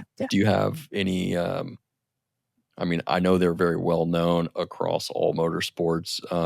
Do you have any specific experience that's kind of led you to stick with that? Yes. So back before I had Foresters, I had a Scion FRS, which is the clone of the Subaru BRZ. Yeah, dude. So I come from that world. Yeah. And there was this guy I followed at the time. He was doing some testing with AMSOIL. He was running their I don't remember if it was just their OE line or their extended life, but one of those two. And he was just every so often taking a small sample out and sending it off to Blackstone Oil Analysis to have it checked out. And the last time I looked into this and read about this guy, he had made it to, I think, 25 or 28,000 miles on this oil with multiple track days as well. Sent the sample off. Bro, what? They said it's good. Run it for another 1,000. Wait, now who is this guy? That's crazy. I don't even remember. It was just some random dude. He wasn't like a big name or anything like that. It was just a guy that was doing his own independent testing of AMSOIL just to see and prove to everybody if it was as good as everybody says it is. That is sick. And once I saw that and started looking into that, I was like, damn, okay, that's impressive. Maybe there's something to this. And one other thing I've noticed too is all Subarus use oil. Oh, they all consume it. There's even brand new ones. Yep, it's just the nature of the beast. I do not lose AMSOIL. Really? Mm-hmm. That's impressive, dude. I don't need to top off between oil changes. What the fudge? I wonder if it's just able to kind of hold its viscosity, at high temps a little better. That is really impressive. It's something to it. So, yeah. Is until Cassie that over there? stops being the case, she just got home. That's what's up. If she's still there, tell her I said what's up. Ben says what's up. She's out there. Oh, what up? You making people swole? She can't hear you. Oh, that's right. You got headphones I can see his mouth. Yes, you were making people swole. Always. Let's go, Whether or Gaines. not they can keep up is the real question. I'm trying to get on her level, dude. Just saw an old client too. Nice. That's what's up. Heck yeah. For those that don't know, Cassie's a personal trainer and she's one of the best. Yeah. I lucked out. Yes, sir. Oh, dude, that's what's up. Yeah, you guys are cool, man. Yes, please. Oh, is she bringing you drank? Yeah. What a lady. I know. Love it. I know. She comes home and fills my whiskey glass. Sick. Okay. This is out of order it doesn't matter, but so since Cassie's home, it's obvious that you're married to a very wonderful lady. Yeah. Can you tell us about the Subaru experience with her? You brought her to the dark side. Yeah. So when we first met, she had an 89 Camry. Good and car. Then I had my FRS. I had then wrapped that around a telephone pole that jumped out into the middle of the road. It happens. I couldn't get out of its way. It happens. It's just that asshole, dude. Gosh dang. No, I was in the middle of a really, really sick drift. That was fucking killer right up until it wasn't. BRZ stuff. It is what it is. Yeah. I got an 06 Forester. Okay. Bone stock, had 103,000 miles on it. I had got it from the original owner that just traded it into the dealership I worked at. stack of maintenance records Hate from you. the Subaru dealership right down the road. So I bought it for $2,500. Oh my. Just needed a car. You know, I didn't have anything in mind for it. It wasn't going to be anything. It's just a boring ass car that I needed to get to work and back. That's And the then, perfect car. yeah, thank you. And then, you know, obviously Instagram exists, so I started looking around, and then I discovered you could actually lift these. And I was like, whoa, that's actually kind of rad. Hold up now. Let me think about this here. It's then I decided I wanted to lift it.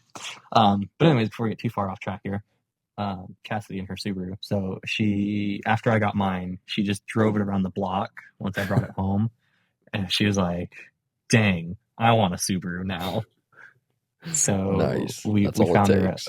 a 06 Outback, and she had that for quite a few years. Um, never did anything with it up until just recently, just because we always had my car. That was always the adventure car, the road trip car, whatever. But then just recently, we got a lift kit from ADF for her Outback, just a little 1.5-inch lift. Perfect. Yeah, and we had some all-terrain tires on it before too, so you know it was kind of just starting to get her feet up in it and whatnot. And then she just got rear-ended in an accident in May. She was stopped at a stoplight coming to see me on her lunch break. We were going to have lunch together because we work around the corner from each other. So this all happened within a quarter mile.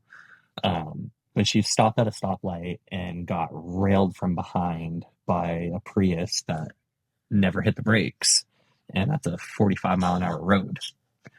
Hit Cassidy so hard in the right rear corner that it jolted her sideways into the middle of the road, and she hit the car in front of her with her right rear quarter panel. Holy fudge. Yeah, it spun her around.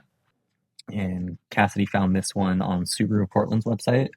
Okay. So we popped in there, and right off the bat, "Oh, we're so sorry. That car's actually not supposed to be lifted yet. It's not ready.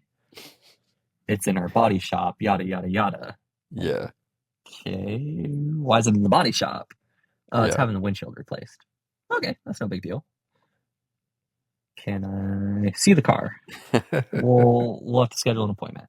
Like, okay, well, we're leaving the country for a fucking week and a half, so that's not going to happen. Or now you're going to sell the car while I'm gone, and yada, yada, yada. So we ended up just buying the car, sight unseen. Oh, this guy. Yeah. Took a big fucking risk. It turned out sick though. On the condition of I was taking it for a drive once we got back from our trip, and if I didn't like how it drove, deal was off. So they were really cool about that, and they understood the timing and everything, and you know the weirdness of us actually leaving the country and whatnot. So we get back and we go there, and you know we're finally going to check it out and whatnot, and it's, oh well, it's up in the shop now with the check engine light on. It went into limp mode. Or no, he's telling Cassie, he's like, so it's got a check engine light on, and what that does is it puts the vehicle into a limp home mode, which limits its power, and da da da da. And so we don't get to drive it this time, but they'd walk us up to the shop so I can at least look at the car. And luckily he had it on a lift, so I got to look underneath it and everything, and I got to be the really, really annoying customer that I always hated. And he had his scan tool hooked up to it, sitting inside the car. So I took a peek at that while I was looking over and everything, and saw exactly what was going on with it. And it just had a code in there for the throttle actuator, which I'm pretty sure was probably set from them cleaning the throttle body. Went back like the day or two after and drove the car, was happy with it. So we took it. Yeah. Dude, and it's a great. Good looking car. And I think it's that Black Obsidian. Yeah. Yeah, dude. Yeah. A keeper for sure. Yeah, that's you basically have the same car now. Yeah, that's right. Yeah, just hers is the SJ instead of the SH. Yeah, just so everybody knows, he he and Cassidy were coming through from Idaho, and I got to see the car. It's a nice example.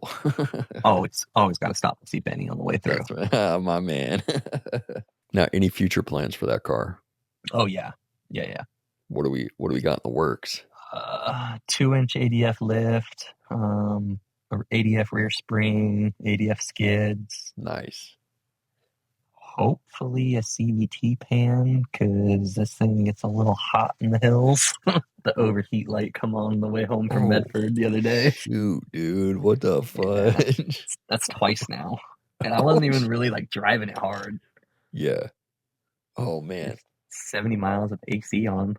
Quick lightning round here. Yeah, let's go. What kind of recovery stuff do you run? I have an all-top recovery rope. Okay. Like a kinetic rope? Yeah. Kinetic rope. Ironman air compressor. I got the same one. And that's really all I got for recovery besides the homies that I take with. Soft shackles?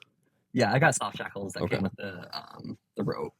Shovel? And then I usually have a shovel in the car. I think it's just chilling in the garage at the moment because it came out once upon a time and never made its way back in.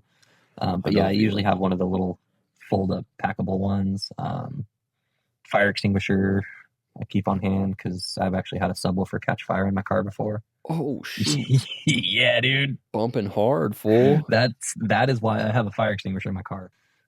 So I ran out and I popped the trunk, and yeah, sure as my sub is on fire, and I just reached in there and grabbed it and yeeted it into the highway. That's funny. So I bought a fire extinguisher the next day, and it's been in my car since. There you go. I always carry one too. Just like a cordless hole puncher. Yep. Hope you never need it, but yep. I would rather always have it and never need it than to need it and it not be there. Exactly. You never know when you need to punch some holes in some paper. I got to ask you, you finally came over to the battery world that I've been hounding people about for the last 5 years. Could you explain that whole situation? Explain what you went with, explain what you had previously, and that whole thing. Yeah, I found myself in need of a battery. I found that out one morning when I needed to get to work, usually the same way everybody else finds out that they need a battery. No warning sometimes. Sometimes it just happens. It just happens. You know, you drive it home, you park it, and you go back out to it the next time and it doesn't start. So what do you do from there? You go buy an Optima, right? Wrong. That's what I was about to do because that's what I knew. Wait, was it? Did you message me? Probably. Okay, I actually remember this conversation now. I think I did. I totally forgot this until just now. Okay, yeah. So no Optima. Sorry, I interrupted you, but yeah. So yeah, I was about to buy an Optima because again, that's what I knew. That's what I was accustomed to. That's what I had prior in past vehicles. Glad I didn't go that route. You and Mitch both talked me into a full throttle battery. And I'm very, very happy with it. It's served me quite well. I've never been stranded by it. I've left my lights on for days at a time. Same, dude. Never had an issue. Never a slow crank or anything like that. You breathe on the starter and it fires up. Yeah. So, and that's in extreme hot and extreme cold. Yeah. So, very, very happy with it. It sits in my nice Melee Design Firm Group 35 Rally Spec box. Let's go. So, yeah. Yeah. I'm running the identical battery that you own. I have that on the Jeep, which has a 9,500 pound winch, I think. That battery has had the piss kicked out of it. I did get a winch recently. It's just not installed yet. Okay, you got to tell me about this. So I got an Ironman 9,500 pound winch. Oh, shoot. That's a big boy. Yeah. You going to do like a hitch receiver setup, or are you going to actually hard mount it? No, it's getting hard mounted. In the front? Yeah. Bro, you're crazy. You got it fits. Does it really? Yeah. You got any concerns with radiator flow or? Nah. Okay. Nah. We'll cross that bridge when we get there. Yeah, right. It's not a concern now. Yeah, it's not a concern when it's not in. Who cares? Exactly. That's what's up. Okay. I feel like we had talked about winches at one point. Maybe I'm just misremembering. I thought you had said, I'm not really gonna ever think about putting a winch on. Maybe it was somebody else, but No, it definitely wasn't me because I've always wanted one. okay. Yeah, probably was somebody else then. Yeah. Off topic, is that a Switch 2 box back there? F to the yeah, son. Hell yeah. How is it? Okay. Oh, it's tight. Do you have a Nintendo?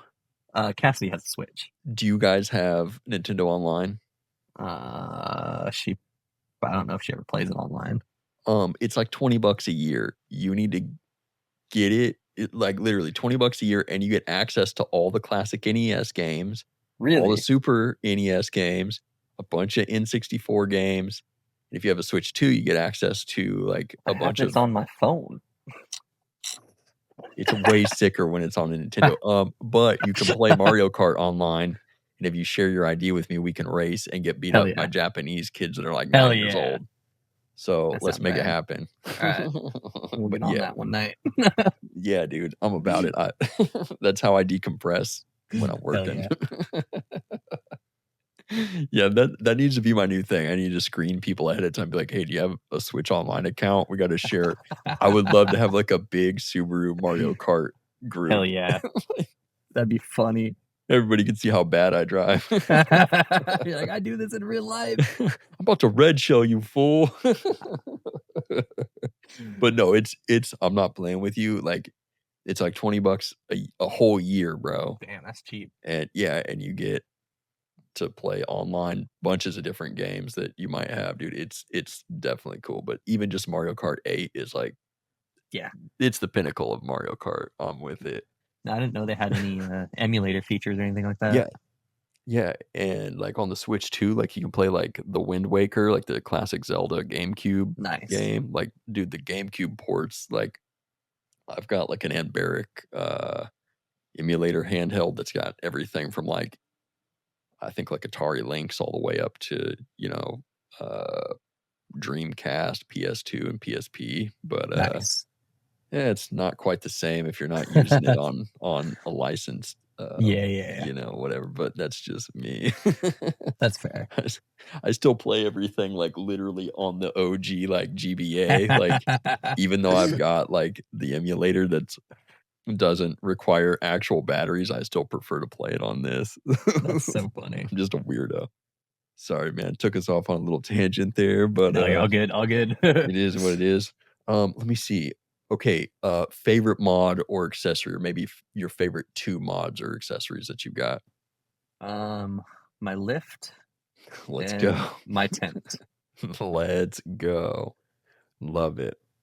The lift for egotistical reasons. The tent because I like camping. Yeah. And dude, it's so much more convenient. Dude, having a rooftop tent was again just a game changer for me. Because I camped a lot as a kid. Always camped during the summer. And then Cassie and I camped a lot as well too. Mm-hmm. We were always just like a tent in a like public campground or whatever. Which to go and actually camp in one of those for a weekend or 3 nights, you're spending like $40. Yeah. To go sleep in the woods. Yeah. And have loud ass drunk neighbors. Yeah.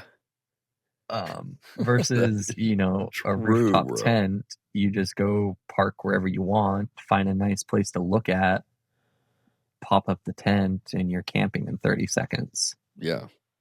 So, dude, they're not for everybody, but they're absolutely for me. And you use it, dude. Oh yeah. You for real use it. A lot of these fools all the time. Yeah, most of these fools run around. They've been having them for like 2 years and haven't slept in it, but you use it. Yeah. No, we usually camp 2 to 3 weekends a month. So you're getting used. Yeah, you're crushing it. And yeah, it's been in rain. I've camped in the snow with it. Okay. Always stay dry and warm. So I'm pretty happy with it. They do make a thermal liner for the inside of it. Sick. But I don't feel like I really Don't even need need it. it. Yeah. Nah, I run really, really hot. So, yeah, we just load up on blankets and we're good to go. It does get a little bit of moisture buildup, condensation when it's colder out. That can be a little detrimental if you're like winter camping. Okay. As I discovered, it'll all freeze when you fold it up. Yep. So then it's really nice to have like a little Mr. Buddy heater or whatever that you can Yeah. set up and just kind of thaw out your tent, Yeah. or a diesel heater or something to that effect. There's a lot of different options, There you go. which I don't have any of. Me neither. So, okay, so another Go question sit I up there got. and breathe really heavy. Yeah. That's More my condensation. heater. Yeah. Okay, so your work, I'm guessing you're building a bunch of FJ80s. You're probably working on Nope. WJs, JK. Nah. No? Nothing? Nah. Oh man, you don't see any like old FJ80s or anything come through there? Nah. What? Yeah. Like the old Land Cruisers? Nobody Nope. brings those in? Nope. I've seen one the entire time I've been there. What the fudge? Okay, Yeah. so is it all basically tacos and runners? Yeah. Tacos of Forerunners. Okay. Occasionally a Tundra or Sequoia, but Okay. our bread and butter is really Tacomas and Forerunners. Interesting. Okay. Yeah. Do some Jeeps here and there, some Dodges, some Fords, but okay. Well, since you're working on that stuff all the time, and you know, I know you've been out on trails with all types of people, have you ever had the itch to come over to the wicked evil side of the 4x4 community? nah. No. That was a Nah. quick, easy answer. If I haven't found that limiting factor of my Yeah. car. for what you're So, doing, Yeah. I don't need yeah, a Forerunner. I don't need a truck. yeah, So I have no interest in them really. yeah. Well, if they passed a law tomorrow that said Brandon can no longer own Subarus and he has to buy 4x4s, what would you buy? Don't hate me. Let's go, dude. I want a Bronco. Why would I hate you for that? Those are sick. I mean, I don't like IFS, but that's a good rig, dude. I really want a cyber yellow 2-door hardtop. Dude, you ain't gonna hate me, or I can't even. I'm telling you, I can't talk today. But you're not gonna catch me hating on pretty much anything. As you know, I like those cars. I'd never buy one, but I like them. If I had tons of money, I would own one. The two things that do it for me with the Bronco, the front sway bar disconnect. So basically you just push a button to disconnect it. Like if you're all flexed out or whatever, you push Yeah. a button, disconnect it, you get through the obstacle, and as soon as it drops down back into place, it auto reconnects. Locked. What? Yep. I It's haven't used sick. one, but just watching it work was like, So that's tight. so cool. And then I mean- also they have fighter jet style toggle switches up on the overhead console. Oh, that's for tight. all. They have like 8 auxiliary inputs for all your light bars and stuff. And you can just kind of plug in whatever you want there. That's pretty cool. But it's just that overhead toggle Yeah. fighter jet style switch, and I think that's really rad. Yeah, and it's tight because I mean those are both things that you could kind of do on a budget. Yeah. It doesn't need to be built in, but the fact that they did it is Yep. sick, dude. That is sick. And I'm just happy to see, even if it's just rear solid axle, I'm happy to see more stuff back into the market. And that styling is, I think the styling's great on the actual Broncos. Bronco Sports, no thank you. But Now, if I'm going true straight axle 4x4, I want an International Scout. oh, dude. Yes. OG right there, dude. That's my jam.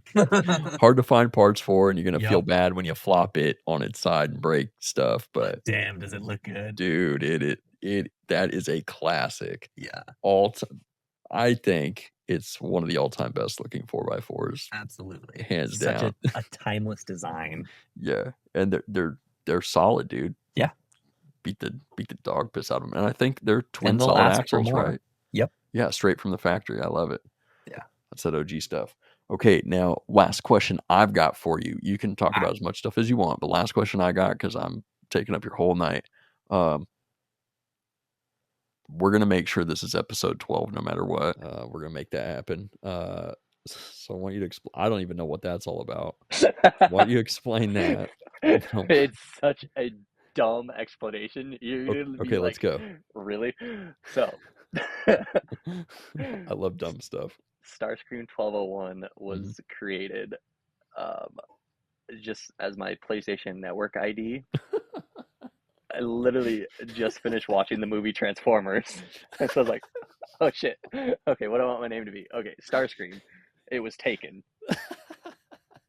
It was 12:01 in the afternoon. So I did Starscream 12:01. Dude, that is the way. Boom, good to go. And I just ran with it ever since. That's tight. I'm not even mad about it, bro. Yeah. Now we need to get you over on Nintendo Online, bro. There is a Starscream 12:01 on there, and it is not me. I guess Yeah, riddle me that. It's gonna have to be Starscream 1269 then, dude. Zach sends me pictures of it all the time. He's encountered it several times. It's probably that's somebody. funny. It's probably a Subaru fan that's stalking you. You know what's bad is I've never watched Transformers. Really? Yeah, dude. So what's the Okay. Starscream thing? I don't even know. He's one of the bad guy dudes. He's Okay. a Decepticon, but he's a fighter jet. Okay. And I just, as a kid, I was obsessed with fighter jets, so just naturally I was drawn to that. Yeah. That's all tight, there is dude. to it, dude. There's nothing more to that story. It's so dumb. I'm not mad about it, dude. I'm all with that. But yeah, so that's just been my social media ever since. Let's talk about these Game Boy speedometers. What got you started on those? Bro, okay, so do you ever watch like Car Trek or watch Hoobie's Garage? Yeah. I taught a kid how to shoot photos like 12 years ago. If you've seen a handful of Toyota commercials in the last 3 years, he probably worked on at least one of them. He's a heavy hitter, like in the videography world. Well, he hit me up maybe 2.5 years ago, and I've been a big like Vin Wiki and Car Trek fan for a long time. And he hit me up. He's like, "Hey, how would you feel about helping us film a Car Trek?" And I was like, "Oh, I'd be all about it. I love Ed Bullion. Like, I'm a huge, like, I just love that type of stuff. Let me know what you need. I'll show up wherever." He's like, "Yeah, we're going to be filming out in that region, and we need somebody with a 4x4 who can kind of show us some places to go and kind of give us, some ideas." So on that trip, John Ficarra was there, who is a pretty big name in like the Porsche world. Yeah. Used to be the marketing director for the Canepa Museum. He has a personal mechanic, like literally a literal personal mechanic that works on all his Porsches. His name is Matt, Mechanic Matt. Shout out Matt, dude. He's the homie. So we connected on that trip, and we've been homies ever since, me and Matt, and also shout out Tim for putting me on this whole thing. But Mechanic Matt has like an OG AE86 Toyota Corolla. Oh, sick. Like fully shaved bay, completely repainted, fully restored, and he drifts it. Well, he posted a story on his Facebook one day, and he's got a speedometer on the dash. And I was like, "That's the sickest thing I've ever seen. Like, that's tight." And same exact reaction I had when I saw yours. I was like, "How did you do that?" He's like, "Oh, my homie makes them." And I was like, "Well, send me his info. I need one." So I tried to find his homie that made them and couldn't find him. And I was like, "Okay, well, whatever." So I bought another one off Etsy, and it showed up, and it was total ass. It showed up with a pre-scratched screen.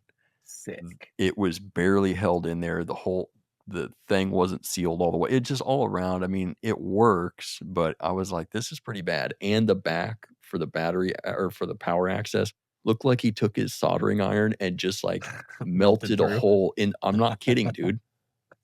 And I was like, this is so bad. I think I'm going to teach myself how to use a soldering iron, and I'm just going to figure out how these work, and I'm just going to make them. And so that's kind of how it started, dude. I was like, oh, here we go. And so then I posted one just as a joke, and I got one DM and was like, "That's sick as F. Where'd you get that?" I said, "I made it." I said, "You sell them?" I was like, "No, I'm good. No." I got another DM. "That's sick. Where'd you get it?" "I made it." "You sell them?" "No." after the 5th DM, they were like, "That's sick. Where'd you get it?" I made it. "Do you sell them?" Probably me. "Yeah, I do. What do you want?" I was like, "I guess I should sell these because it's Dude, better they're than what I sick. bought." And yeah, I don't promo them too much because getting the parts is becoming harder just because Oh, shit. everything Tariffs and internationally. whatnot. Yeah. Yeah, which I mean, I don't care. Like, I don't give a fudge about foreign affairs, but it is what it is. Yeah. But respect, dude. Like you were one of the first people to support it. So Dude, they're so thank you. rad. I love it. It's such a conversation starter. Everybody Yeah. asks me about it. Well, dude, and it's I actually like handed out one of your cards at Overland Expo at the pre-meet. sick, dude. Well, it's like even if I'm driving a car in stock form that's that has a functioning speedometer, I've checked brand new cars. Like even when I was working for Subaru, I would check them with Yeah. the GPS on my phone, and they'd be up or down 1 to 3 miles an hour. I was like, "What the fudge, dude?" It's hard to tell, Like, like, where's the inaccuracy? Is it in the phone or is it in the yeah, car? exactly. The nice thing is the phone is probably closer to what the cops are going to be using, and Yeah. it's the same every single time. So if Yeah, it's yeah. the same every single time, and it matches up with everybody else I've ever been in a car with, and any other GPS device, I'm like, I'm going to trust the phone. I just like not having to, even if I don't need it in a car, not having to change my focus in my eyesight Yeah, to yeah, look yeah. into the dark dash No, I get that. and see it. It's just funny, dude. I just love retro stuff, bro. I'm about It's so it. rad. So thank you for being a supporter, man, and Of for all course, the man. patience, dude. Absolutely. Oh, dude. Well, let's land the plane, man. Dude, thank you for doing this, man. Of course, I man. Thanks for appreciate having it. me. We Been went from a long time sunset. coming. Yeah, dude.